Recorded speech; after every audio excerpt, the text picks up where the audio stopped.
Hello folks, welcome back to the channel. Thank you very much for joining me once again.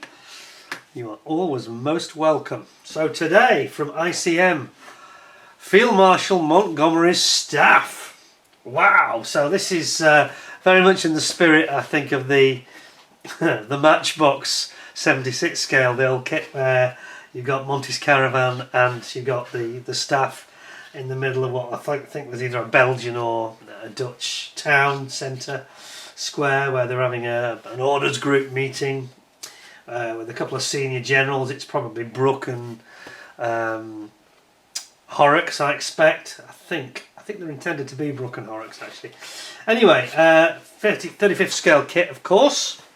Kit number 35617. Nothing to do with the Dam Busters. But look at that, some lovely artwork there, I've got to say. And of course, the really important thing you've got to bear in mind, you might think, well, what's the point of that? Well, the point of this is that the Leyland Retriever, Monty's caravan, I believe is coming soon from ICM in the not too distant future. So this is like the forerunner foretaste of it. So you might want to get your order in for this. I think they're only retailing for about, I think there's 4 figures. I think it's retailing for under £15. I think you'll be able to pick it up for that in the UK for sure. Thereabouts, under £20 for sure. Anyway, on the side, a bit small the way they've printed it, but on the side we have got the 4 figures, as you can see.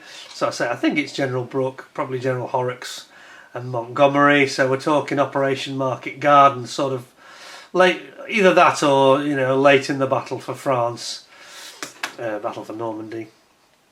And they basically, yeah, they've got them ready to have its meeting with the tantalising in the background. You can see the Leyland Retriever, Monty's caravan. They're clearly gearing up for that, aren't they? So let's have a look at what we've got in the box. So not going to be a big long review. This another nice short one for those of you that don't like long reviews. Unlike the one I did the other week, which was the what was it, the Ryefield Tiger, which took ages. I thought it was going to be about a 35-40 minute review, and it turned out to be an hour and 15 or something crazy. So sorry about that if that intruded in your private time or your middle of your dinner or something. Yeah, that's no wonder it took a long time to upload that one. It did turn into a monster because it had all sorts of lots and lots of parts. Anyway, we shouldn't have that problem here. ICM say there are in fact 31 parts in this kit, so very low part count. So let's have a look at Monty then. All we need to win this battle is courage and fortitude and unfailing belief in the cause of victory. And that's something he'd come out with, old Monty. And he'd say, all my men have got to do is keep the spirit, keep the faith, and don't get a damn tiger complex. Everyone thinks there's a bloody tiger around every corner. There's hardly any tigers out in this field of operations. He went on about that. He used to get quite cross about it, which is why I mentioned it during the tiger show. Anyway, I'm going to go open this bag and then I'm going to get out the instructions. Just for speed, let's put that there. Yes, don't get a damn tiger complex. What's the matter with them? So for him, he's not in the front line, is he? Facing these damned armoured thrusts or counterattacks from the Germans. So here we've got what looks like communications officer for sure. Senior communications officer on the left. Sort of Monty's sort of adjutant stroke number 2. We'll have a look at what it actually says on the... it's got some decals, I think. Then we've got Field Marshal Mongomery himself. Now I've got to say about Monty. Monty was and is very maligned. History has been very unkind to him. I understand why though, because he was a bit arrogant and he was a bit... Well, Patton was the same really. But Monty had a nasty habit of revising history when things didn't quite go his way. And he used to overcommit, I think, on some of these operations, Operation Goodwood and Epsom and things like that. He used to overcommit to what he didn't... I don't think he was always honest with what could actually be achieved, and he would overcommit. And he would do that, A, to give them massive resources for things like air power, airstrikes and bombing raids in support of the operation to try and...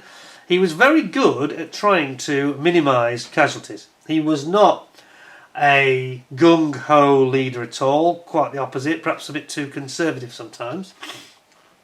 He really didn't want... He'd been in the First World War and he did not want to see the sort of slaughter we had on the Western Front, the First World War in the trenches, especially at the Somme. And he was absolutely... almost went out of his way to avoid that, really. Didn't always work, I've got to say. But, you know, like this business about capturing Caen on the first day of D-Day, probably... I know it's easy for me with hindsight, but even without hindsight, if you look at the map and what they're up against, capturing a city that big, that far inland, not very far, but far enough that was fortified by the Germans, it was never going to happen in 24 hours, was it? Or even a week. I think that wasn't terribly realistic. I think maybe a couple of weeks they should have perhaps caught it, but there we go. But he has got this thing where, the Saving Private Ryan film really bashed him, which I was very uncomfortable with. I thought was very unfair. And I was a bit disappointed in Steven Spielberg. I've always held that against him, because it didn't need to be in there, you know. They already excluded the British and the Canadians and everybody else, the Poles, in that film. And they made it look like America was winning D-Day on their own, which they weren't. In fact, they had the toughest day, you can argue, on the first day. But, you know, at the end of the day, in D-Day, Monty and the British Army took on the Panzers in the open ground around Caen, and the Americans didn't have to do that, and it drained the Germans' resources, and it drained their men and material over many weeks, of course, 10 weeks in total, wasn't it? That enabled the Americans to break out in the West and then swing round. And that's often overlooked. And people say, oh, Monty was overrated and all this. The problem with Monty, he wasn't...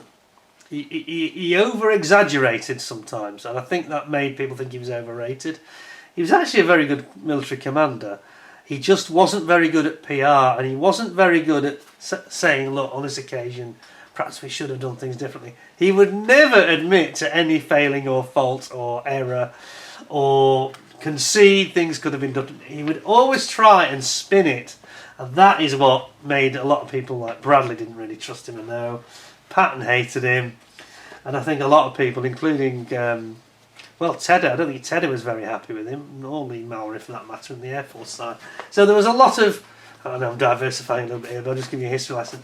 But there was a lot of, I think it got exaggerated, a lot of things do after the war, and people think he wasn't a very good commander. He actually was a good commander. He was a good, tactically he was very good. It's just that sometimes, instead of saying no, we should wait, or, you know, no, we need to be more realistic with our objectives, he would overcommit because he wanted to make sure there was no danger of his own men getting trapped in a pocket, a bit like the Germans did and that kind of thing.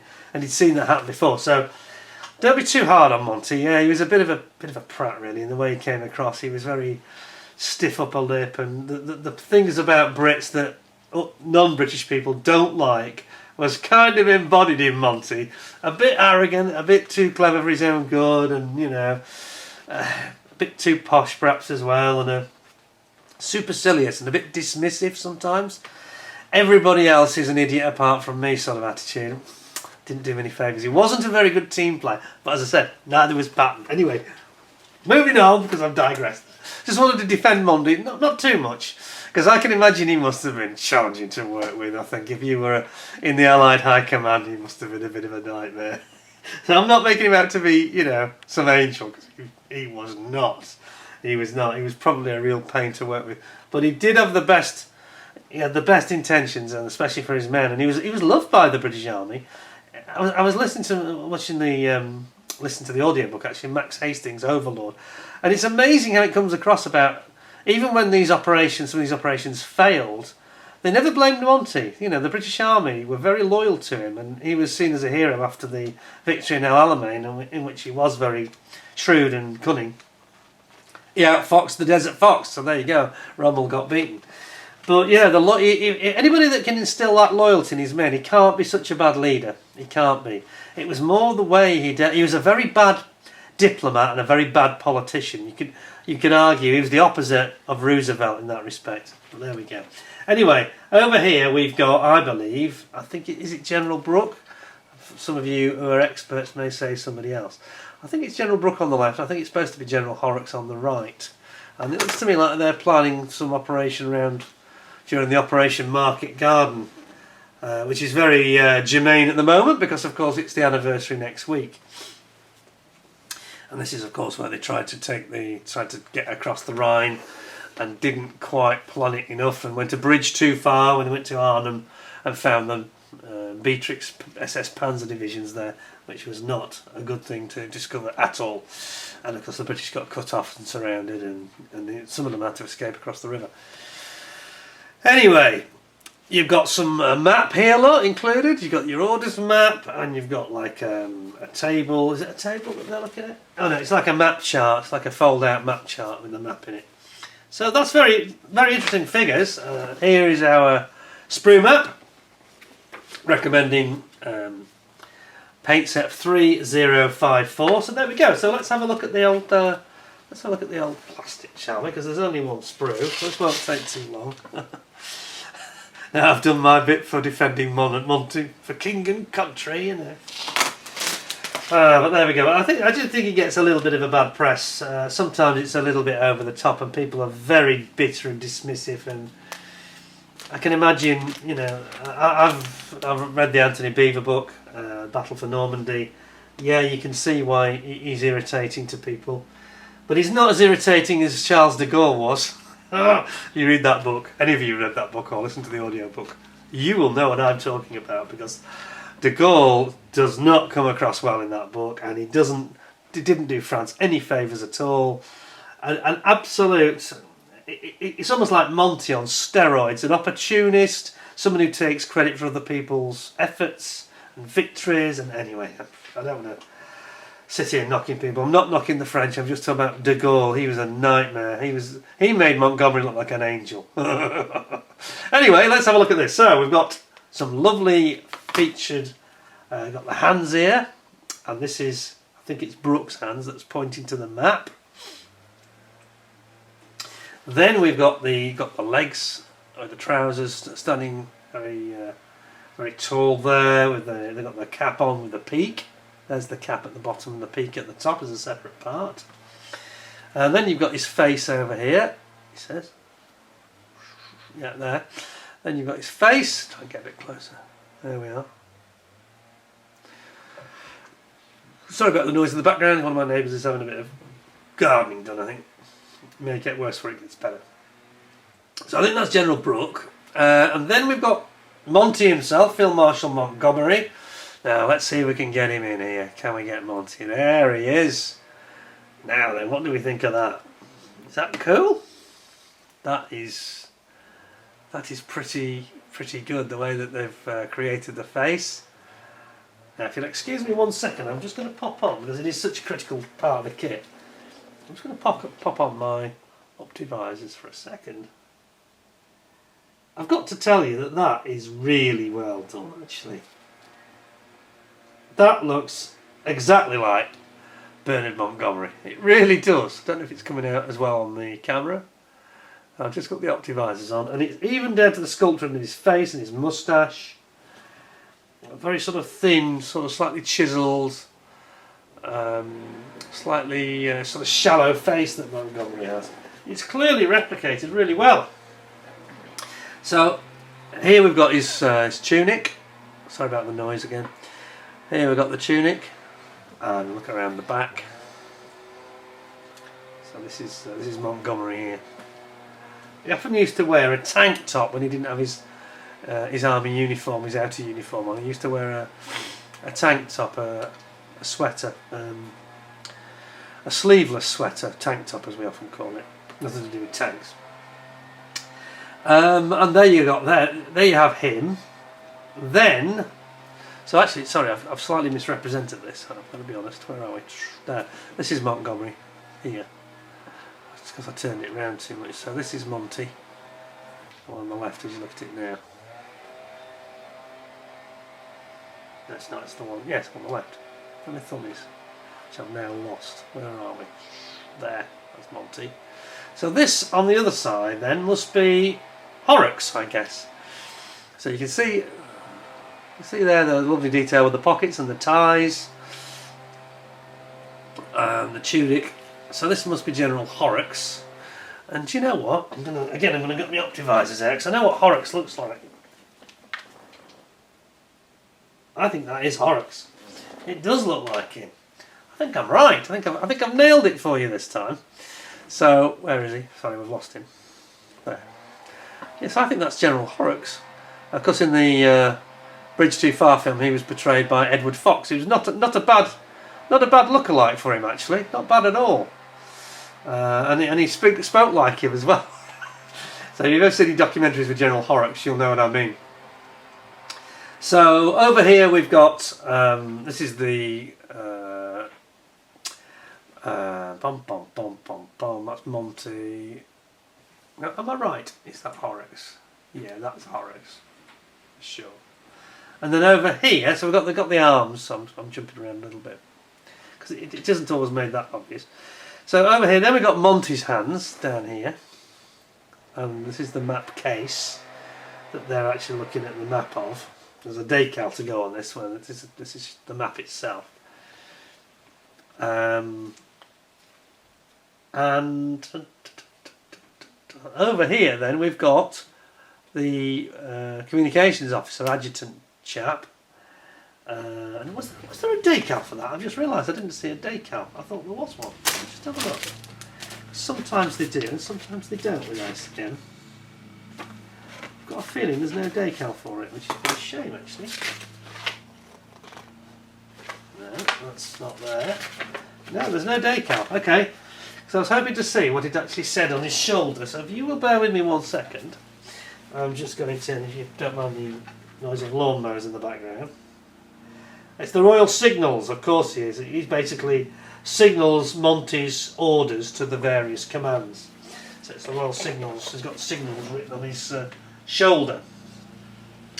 So going back to him then. So he's got the latest orders or the latest messages back from the field, and you can see if you look closely that it's also got the. God, that is a noisy mower. I'm sorry about the noise. You can see there that it's also got the. He's got the instructions or orders in his hand, and he's got his headphones here, and you can see if we turn the face around, that's a really good. We've got a problem. It's a really good face. This head sculpture, absolutely superb. Look at that. That's really nice, isn't it?